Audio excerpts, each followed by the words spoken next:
Hey there, you looking kinda cute. Please consider subscribing and check out our Patreon for more. Enjoy the video. I'm Jack, a regular guy with a quirky sense of humor. My girlfriend Rachel and I loved playing pranks on each other.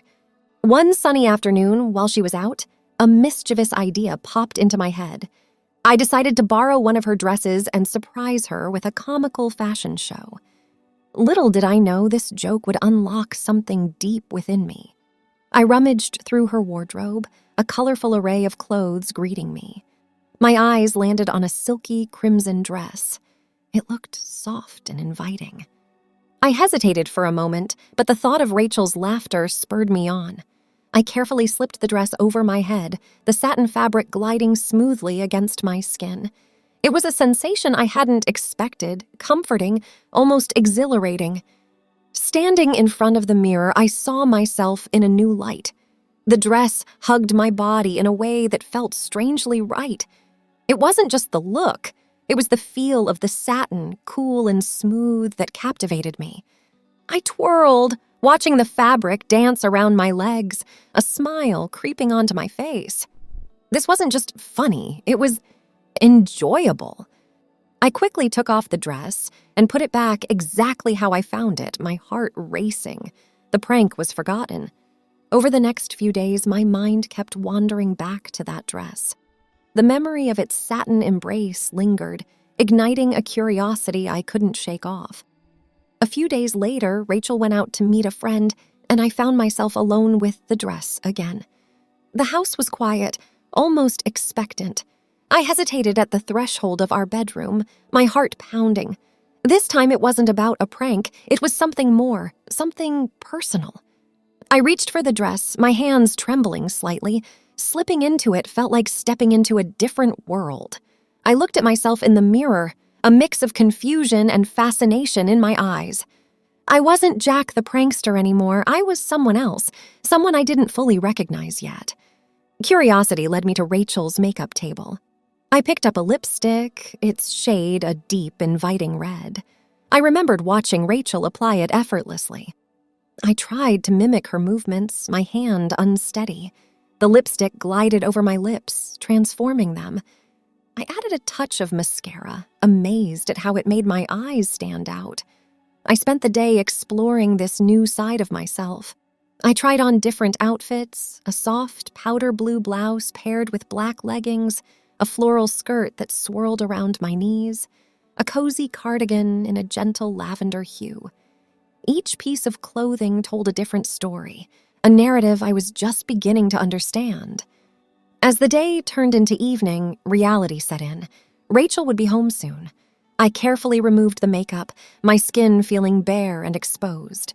I changed back into my usual jeans and t-shirt, the fabric feeling rough and foreign. When Rachel walked through the door, I felt a jolt of nervousness. I wanted to tell her about my day, about the dress, the makeup, the profound sense of discovery, but fear held me back. I greeted her with a smile, hiding the turmoil inside. That night, I lay awake, the image of myself in the dress etched into my mind. I knew I had to tell Rachel, but I was scared. Scared of her reaction, scared of what this meant for us. The dress wasn't just a piece of clothing anymore. It was a symbol of a part of me I never knew existed. The next day, I decided it was time to be honest. I waited for Rachel in the living room, the dress folded neatly on the coffee table. When she walked in, I took a deep breath. "Rachel," I began, my voice unsteady. "There's something I need to tell you." She sat down, her eyes curious and concerned. I told her everything. About the prank that wasn't a prank, about the dress, the makeup, the feelings that overwhelmed me. I watched her face change from confusion to shock.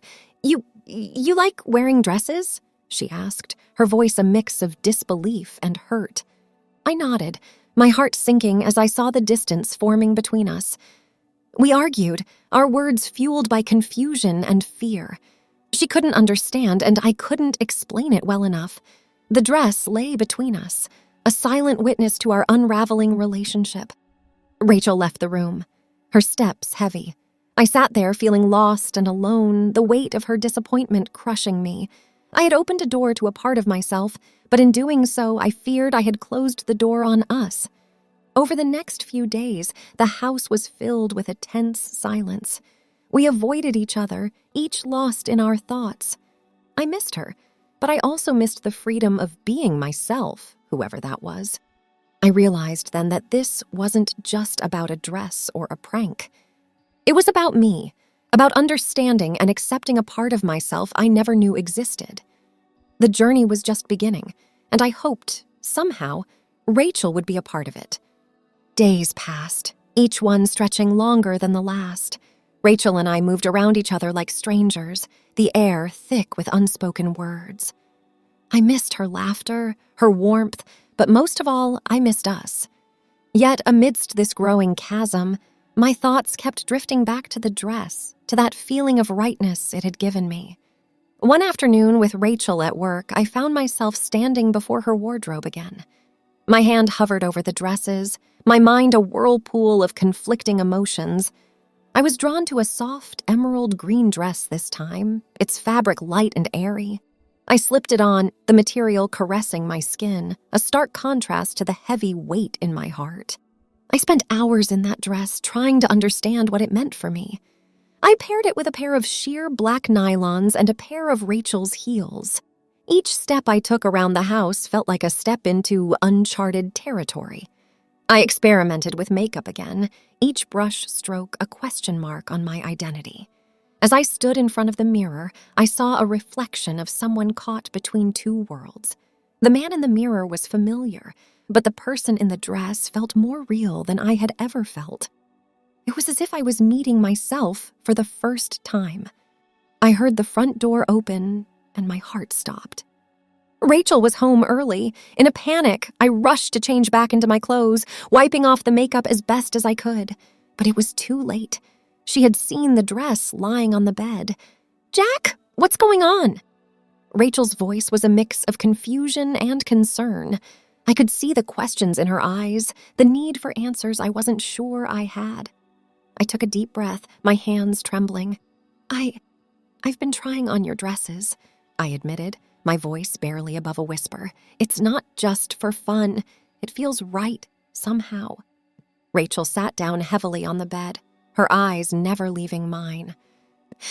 "I don't understand," she said, her voice cracking. "Why dresses? Why now?" I struggled to find the words. "I don't fully understand it myself. But when I wear them, I feel different, like I'm more me." The silence that followed was deafening. Rachel looked at the dress, then back at me. "I need some time to think," she said quietly, leaving the room. The days that followed were the hardest. We barely spoke, each of us lost in our thoughts. I felt like I was losing her, losing everything we had built together. But at the same time, I couldn't deny this new part of me that was emerging. One evening, Rachel approached me. Her eyes were red, but her voice was steady. "I've been thinking a lot," she began. "I don't understand this, Jack, but I see it's important to you." I looked at her, hope mingling with fear. "It is," I said, my voice barely a whisper.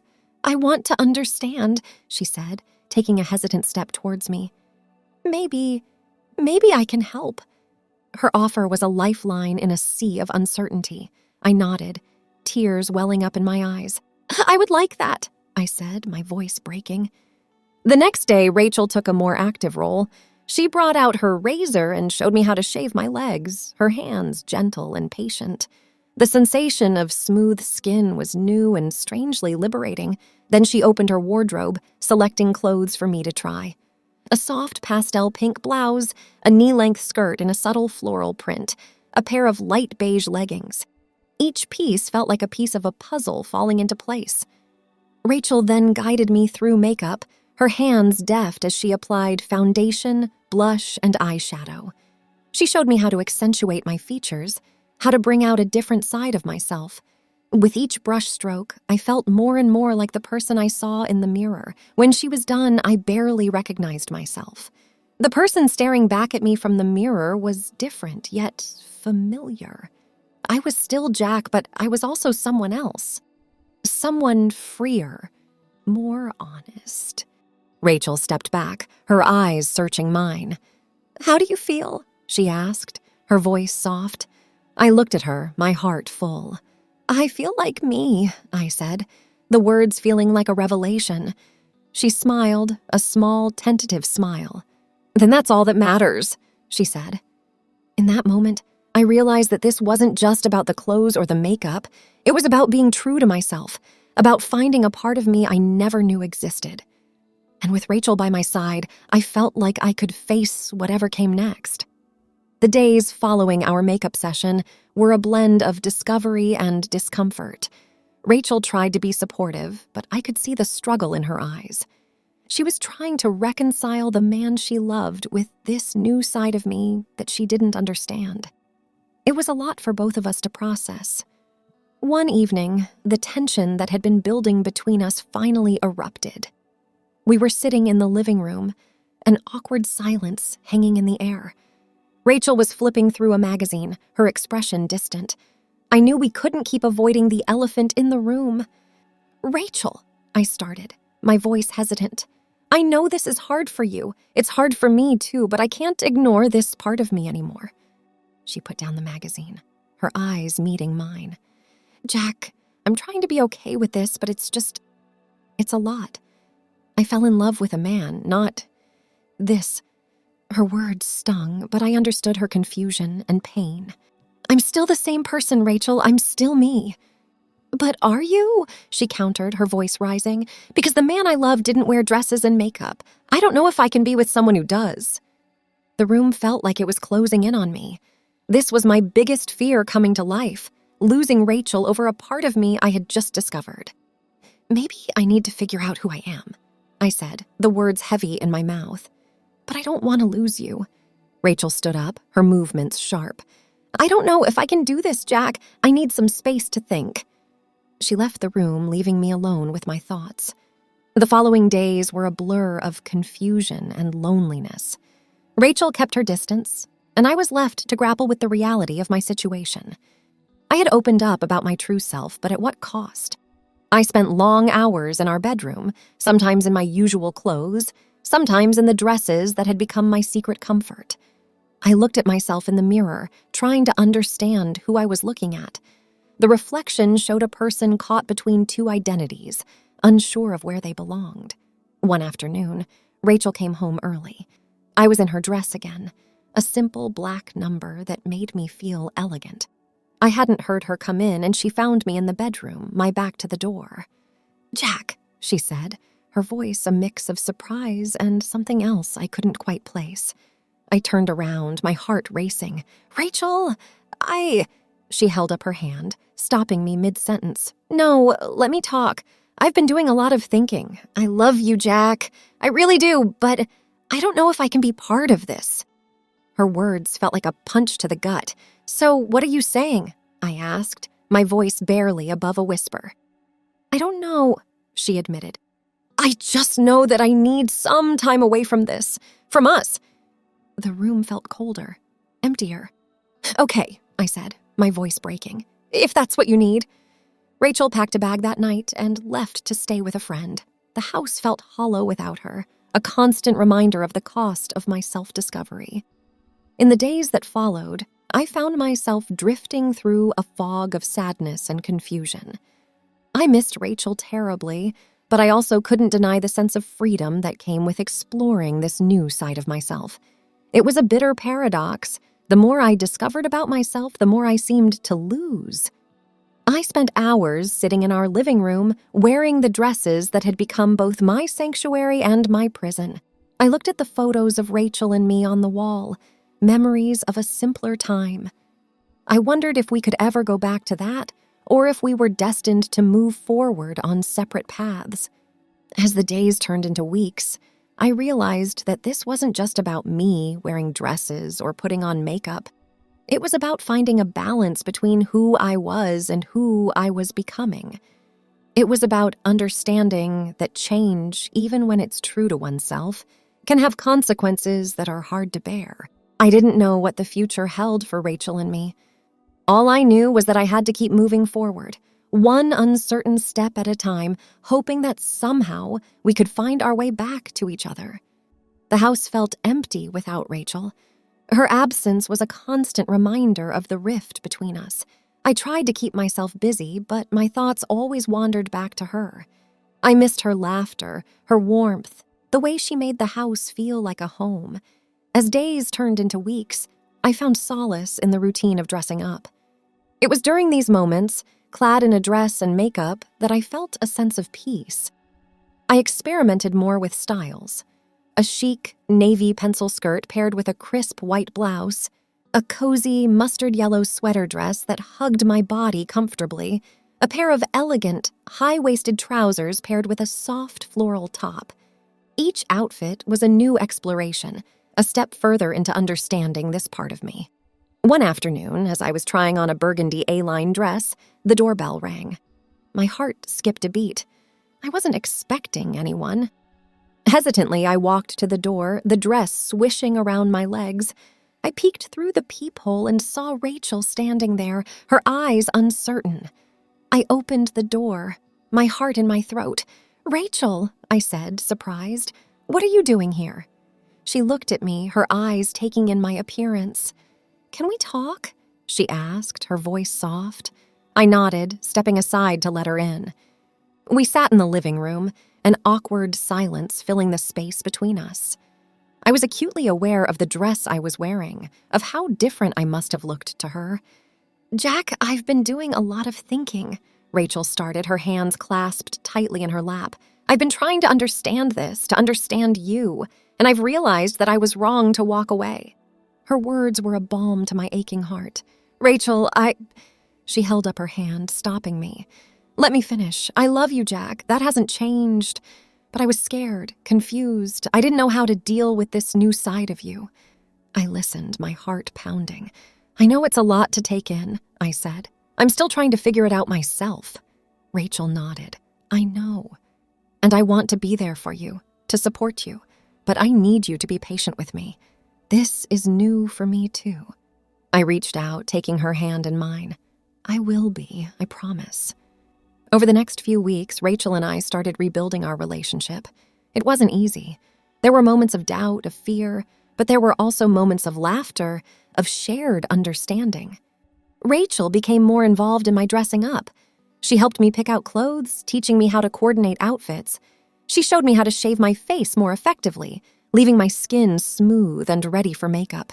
She even helped me pick out a wig, a long chestnut brown one that framed my face beautifully. One evening, she decided to give me a full makeover. She started with the makeup, applying foundation, concealer, and powder with practiced ease. She added a touch of blush to my cheeks, then worked on my eyes, applying eyeshadow, eyeliner, and mascara. She finished with a swipe of lipstick, a rich plum shade that made my lips pop. Then she helped me dress. She chose a soft, emerald green dress that accentuated my figure. She paired it with a pair of black tights and ankle boots. She stood back, looking at me with a smile. "You look beautiful," she said, her eyes shining.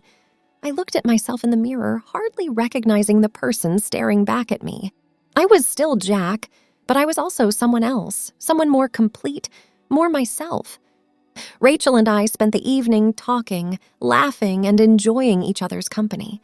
It felt like we were rediscovering each other, learning to love each other in a new way. As we sat together, I realized that this journey wasn't just about me. It was about us, about learning to accept and love each other no matter what. Rachel's support meant the world to me, and I knew that together we could face anything. As the weeks turned into months, Rachel and I grew closer in ways I never imagined. Our relationship evolved, adapting to this new dynamic between us. She was not just my girlfriend anymore. She was my confidant, my supporter, my guide in this uncharted territory. We developed a routine. Some days I would dress up, experimenting with different styles and outfits. Rachel would often join me, offering tips and suggestions, sometimes even borrowing ideas for her own wardrobe. Other days, I would be just Jack in my jeans and t-shirt, comfortable in my skin. We found a balance, a harmony in our lives that revolved around mutual respect and love. One evening, as we sat in our living room, Rachel turned to me with a thoughtful expression. "Jack, have you ever thought about going out like this?" she asked, gesturing to my current outfit, a flattering knee-length navy dress paired with a light cardigan. The idea both thrilled and terrified me. "I don't know," I admitted. "It's one thing to dress up at home, but outside is a whole different world." Rachel nodded, understanding my fears. "I know it's scary, but I'll be with you. We don't have to go far, just a little step outside." Her encouragement was the push I needed. We decided to go for a late evening walk, a time when the streets would be quieter. I changed into a more casual outfit, a pair of skinny jeans and a soft pink blouse that Rachel had picked out for me. I added a bit of makeup, just enough to feel confident. Holding Rachel's hand, I stepped outside. The cool evening air felt refreshing against my skin. We walked down the street, my heart racing with every step. But as we continued to walk, my anxiety started to fade, replaced by a sense of liberation. It was exhilarating to be out in the world, expressing this part of me. We didn't go far, just around the block, but it was a monumental step for me. Rachel squeezed my hand, her smile telling me everything I needed to know. We were in this together. Over time, I became more comfortable with my identity. Rachel and I would go out together, sometimes with me dressed up, other times not. We faced a few stares, a few whispers, but we learned to ignore them. What mattered was us, our relationship, and our happiness. One day, Rachel surprised me with a special gift. It was a beautiful, tailored dress in a shade of soft lavender that complemented my skin tone perfectly. "I saw this and thought of you," she said, her eyes bright with excitement. I tried on the dress and it fit like a dream. Rachel did my makeup, adding a touch of glamour to the look. She then led me to the mirror, and we stood there, looking at our reflections. The person staring back at me was confident, happy, and in love. "Thank you, Rachel," I said, turning to her, "for everything. For being with me through all of this." Rachel wrapped her arms around me, her embrace warm and comforting. "I love you, Jack. No matter what you wear, no matter how you choose to express yourself, I love you for who you are." That moment was a turning point for us. It solidified something that had been growing between us since the day I first tried on her dress. Our love had deepened, transformed into something more profound and enduring. As time passed, I realized that my relationship with Rachel was the most significant part of my journey. It wasn't just about the clothes or the makeup. It was about being true to myself and having someone who loved me unconditionally. We faced challenges, of course. There were moments of doubt and fear, but we faced them together as a team. Our love was no longer just about romance. It was about partnership, about supporting each other through life's complexities. In the end, I found more than just a new way to express myself. I found a deeper, more meaningful connection with the woman I loved. Rachel and I had grown together, our love transcending the conventional norms. We were partners in every sense of the word, ready to face whatever the future held, hand in hand. Thanks for watching. Be sure to check out Patreon for a lot more content and early access to YouTube videos.